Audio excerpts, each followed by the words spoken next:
Good morning.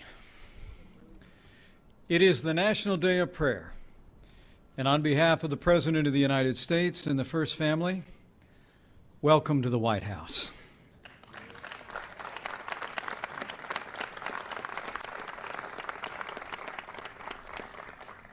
To Pastor Paula White, Pastor Jack Graham, Cardinal Wuerl, Rabbi Heyer, and to all our distinguished guests, the President and I are honored by your presence and grateful for your prayers. From the founding of this nation, Americans have claimed that ancient promise that if his people, who are called by his name, will humble themselves and pray and seek his face, that he will hear from heaven and heal their land. In 1775, the Second Continental Congress established a day of fasting and prayer. President Abraham Lincoln similarly urged Americans to pray so that, in his words, the united cry of the nation will be heard on high and answered with blessing. In 1952, President Harry Truman and the Congress formally established this National Day of Prayer as a time set aside each year for the American people to turn to God in prayer and meditation. Every president has issued a proclamation in honor of this day ever since, but not every president has done so in the Rose Garden at the White House.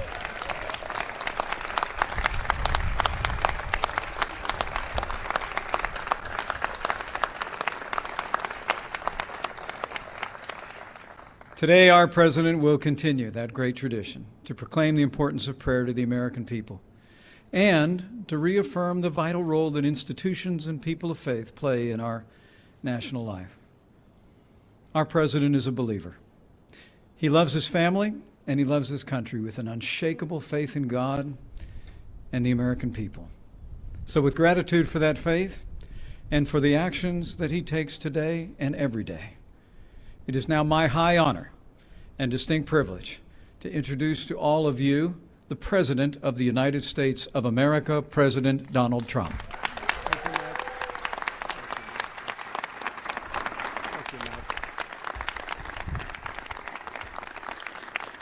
Thank you, everyone. Thank you very much.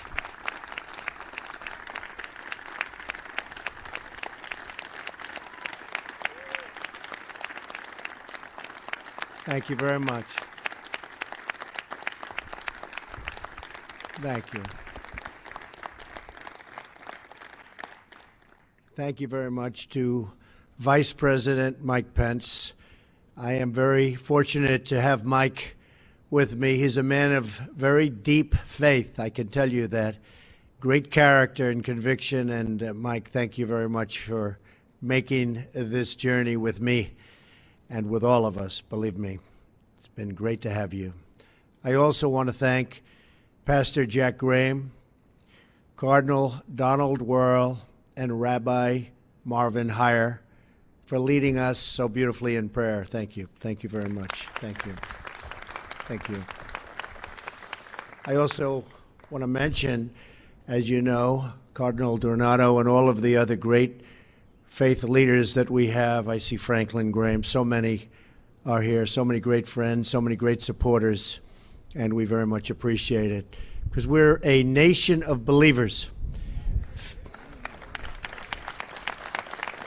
Faith is deeply embedded into the history of our country, the spirit of our founding, and the soul of our nation. It is a beautiful thing to see these three faith leaders from three very different faith traditions come together to lift up our nation in prayer. And it's great to do it at the White House, isn't it? Isn't that great?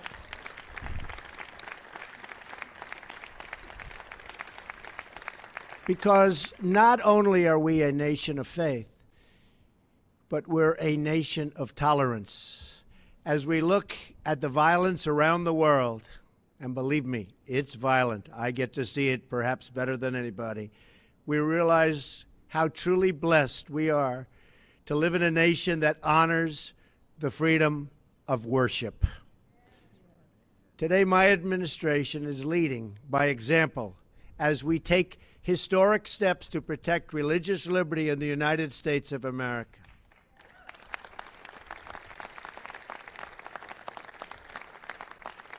We will not allow people of faith to be targeted, bullied, or silenced anymore.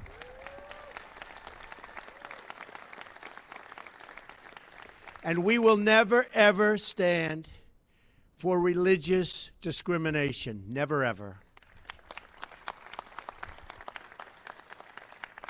Tolerance is the cornerstone of peace.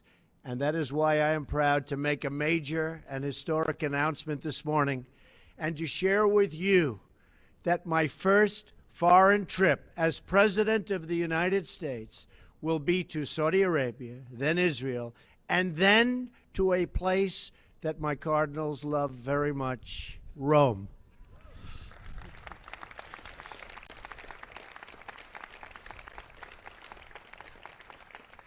These visits will take place ahead of the NATO G7 meetings and will begin with a truly historic gathering in Saudi Arabia with leaders from all across the Muslim world. Saudi Arabia is the custodian of the two holiest sites in Islam, and it is there that we will begin to construct a new foundation of cooperation and support with our Muslim allies to combat extremism, terrorism, and violence, and to embrace a more just and hopeful future for young Muslims in their countries.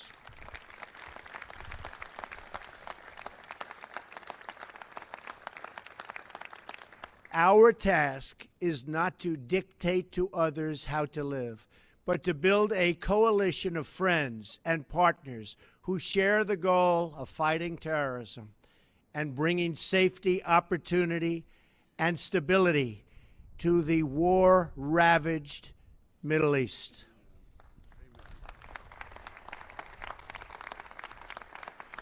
We all pray that we can make a difference. We pray for peace. Just over 150 years ago, President Lincoln called for a national day of prayer today, after he feared that we were becoming a nation too proud to pray to the God that made us. Today, we recall President Lincoln's words as we sign a proclamation designating today as National Day of Prayer. That's what we want, a National Day of Prayer. And it's so great to be doing it in the Rose Garden. How beautiful is that? It was looking like you'd never get here, folks, but you got here.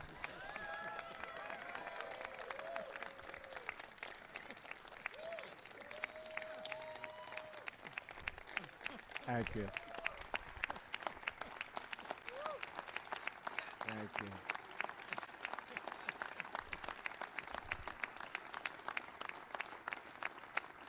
Thank you. Thank you very much. So true.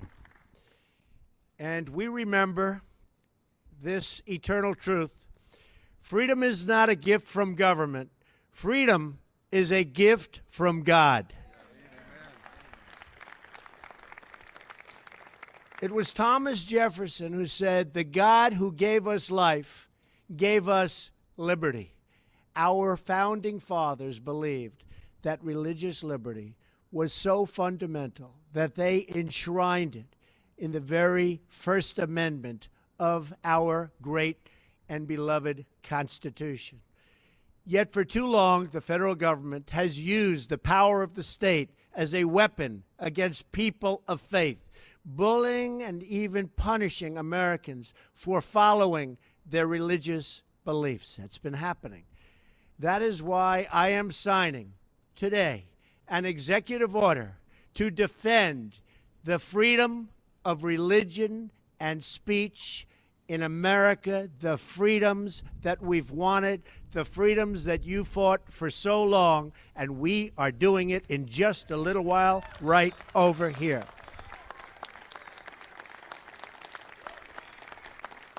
Thank you. Thank you.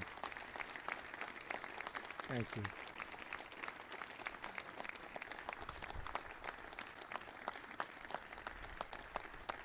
Thank you all. Thank you. No American should be forced to choose between the dictates of the federal government and the tenets of their faith. As I campaigned across the country, faith leaders explained that they were prevented from speaking their minds because of a 1954 rule known as the Johnson Amendment. I spoke about it a lot.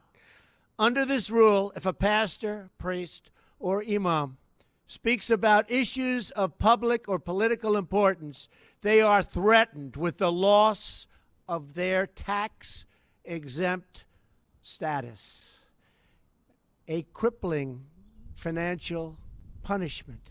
Very, very unfair. But no longer. I promised to take action if I won. If I didn't win, I gave you no promise, that's for sure. If I didn't win, I guess I'd be gone, right? I'd be out enjoying my life, I think. But I wouldn't be helping you with the Johnson Amendment. And to this end, this financial threat against the faith community is over.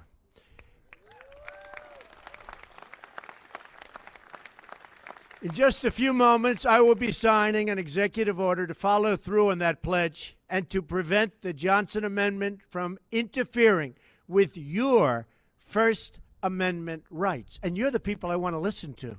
Other people are allowed to tell me and everybody what to do. I want to hear it from you, and so do a lot of other people. So you're now in a position where you can say what you want to say, and I know you'll only say good, and you'll say what's in your heart, and that's what we want from you. You are great, great people. You are great, great people. Thank you. Thank you.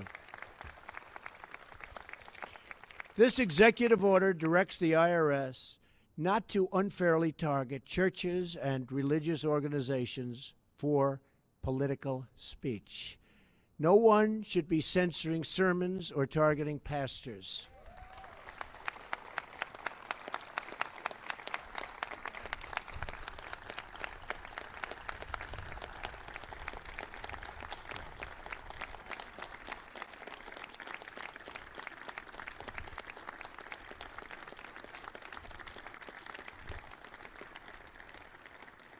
And I know one thing, it never stopped Dr. Ben Carson. He said, the heck with the Johnson Amendment, right, Ben? I've been with Ben, and he did what he wanted to do.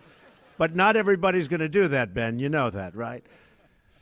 In America, we do not fear people speaking freely from the pulpit. We embrace it.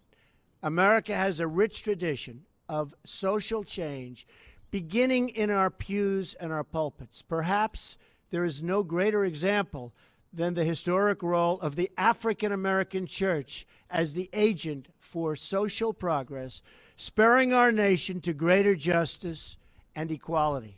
We must never infringe on the noble tradition of change from the church and progress from the pew.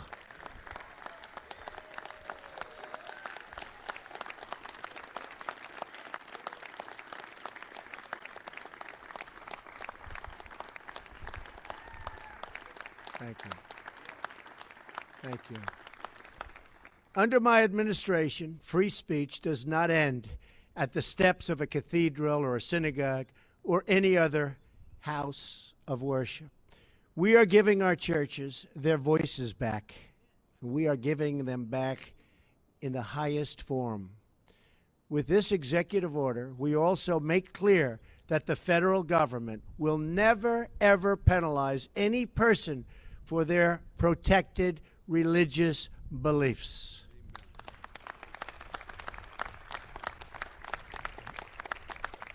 That is why I am today directing the Department of Justice to develop new rules to ensure these religious protections are afforded to all Americans.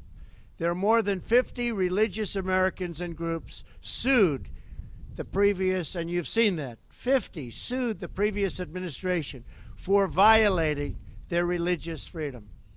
The abuses were widespread. The abuses were all over. As just one example, people were forbidden from giving or receiving religious items at a military hospital where our brave service members were being treated, and when they wanted those religious items. These were great, great people. These are great soldiers. They wanted those items. They were precluded from getting them. And we know all too well the attacks against the Little Sisters of the Poor.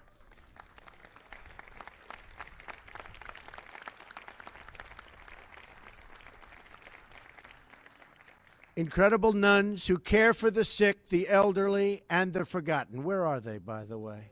Where are they?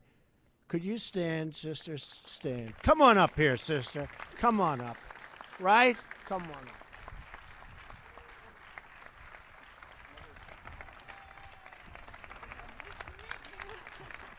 So nice.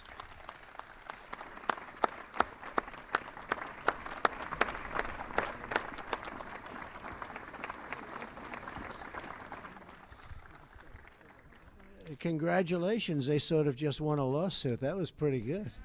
That's a good way of doing it, huh? Well, I want you to know that your long ordeal will soon be over. Okay? It's been a long, hard ordeal. We've all been watching. Some of you have been very much involved. A lot of us have been watching the news for years. And 5 years. You had good lawyers? Excellent. Huh? Where are your lawyers? Stand up. Come on, stand up. Good job. Do you mind if I use your lawyers for various things? I could use some good lawyers, too. Good job. Great job.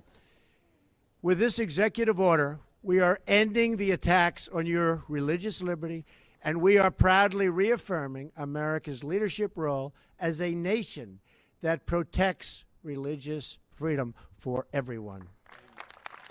Okay? Great. Over 60 years ago, the IRS went after one of the greatest leaders in history, Reverend Martin Luther King, Jr. It is a sobering reminder of the need for vigilance. The words of Reverend King and other religious leaders have awakened the conscience of millions and millions of Americans and inspired us to act in the name of peace, justice, freedom, and charity. Every president must work to protect, and we have to do this. We have no choice to do this.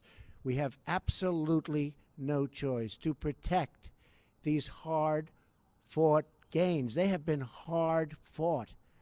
They have been fought for so many years, for so many decades, for so many centuries. And this is a very special day, perhaps, for that reason. And that's why we're here today, to defend the rights of all Americans, to honor our great Constitution, and to protect the sacred liberties given to us, not by any earthly power, but by our Creator in heaven.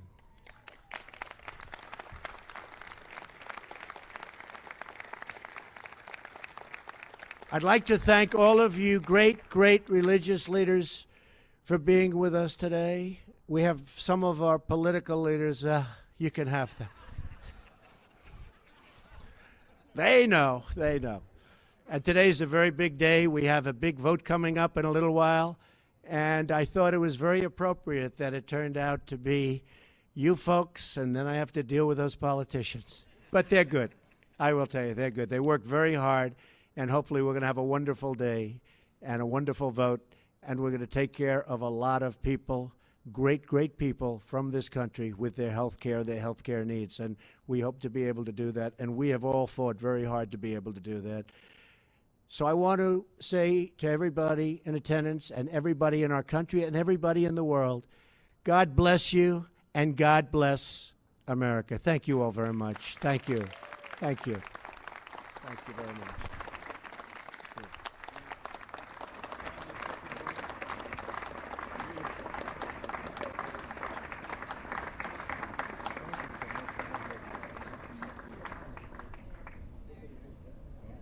We can gather around.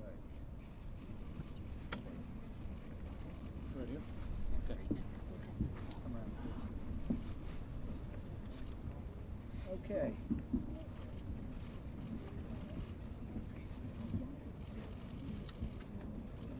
This is National Day of Prayer. We like that, don't we? Huh? National Day of Prayer. Proclamation.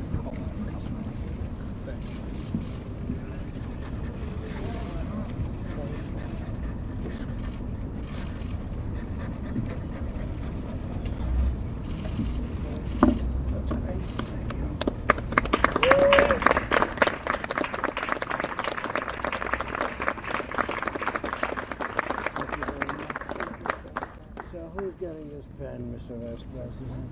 Huh? How about in honor of Dr. Martin Luther King? Is that a good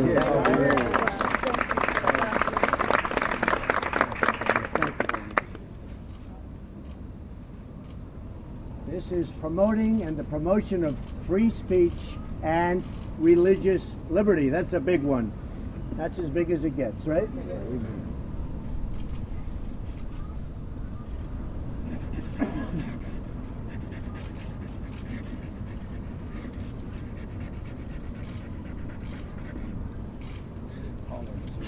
Where's Paula?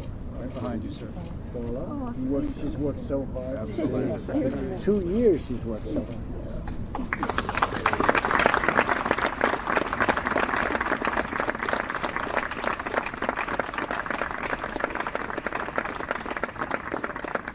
Thank you very much, everybody. Fantastic to have you. We really appreciate it. Very special. These are two very, very special executive orders, and an honor to have everybody here, and thank you all so much. Thank you, sir. Thank you.